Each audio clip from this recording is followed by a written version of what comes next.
Бик рус шагыйренең туган көне уңайыннан бу минутларда Муса Җәлил исемендәге Татар дәүләт опера һәм балет театры каршында урнашкан Пушкин һәйкәле янында шигърият бәйрәме башлана.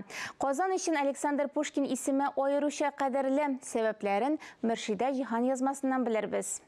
Бийик шагыйрьнең эзләрен чал Казан кадерләп саклый. Казан шәһәренең үзәк урамнарының берсе шагыйрь исемен йөртә. Муса Җәлил исемендәге Татар дәүләт опера һәм балет академия театры бинасы янына һәйкәл урнаштырылган. Анда ел саен Александр Пушкин туган көне уңаеннан шигъри митинг үтә.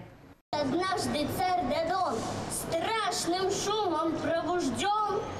Бийик рус шагыйре Александр Сергеевич Пушкин Казанга 1833 елның 4 сентябрендә килә. Ул Россия шәһәрләре буйлап сәяхәт итеп, Пугачев бунты тарихы турында материаллар җыя. Күренекле шагыйрь шул уңайдан Казан шәһәрендә дә туктала.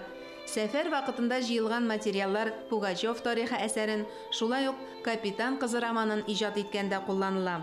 Рус әдәбияты Пушкин әсәрләре белән тирәнтен танышу Габдулла Тукай иҗатында да зур роль уйный. Ул аны үзенең остазы дип атый. Күңелгә хуш, җанга якты шигырьләреннән кем туяр? Шулай булмады исә шагыйрьгә кем һәйкәлләр куяр дип яза Габдулла Тукай. Һәйкәл дигәннән Александр Пушкин һәйкәле 93-нче гимназия ишек алдында да куелды. Ә аңа кадәр Казанда Пушкин исемендәге үзәк ачылган иде. Пушкин Фест 2024 дип игълан ителгән атналыкның иң күркәм бүләге Лукоморье балет әкияте. Фестиваль русской культуры Пушкин. Казанда инде 5-нче тапкыр рус мәдәнияте фестивале Пушкин Фест уза. Ул классик, халык, музыка, әдәби традицияләрен берләштерә. Балалар өчен дә, өлкәннәр өчен дә чаралар узды. Көн саен остаханәләр, уеннар, лекциялар әзерләнгән иде. Иң яратып кабул ителгәне Лукоморье балет әкияте.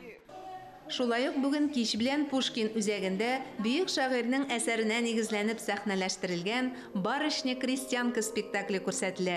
Мөршидә Җиһан, Ирек Хәмидуллин, Татарстан яңалыклары.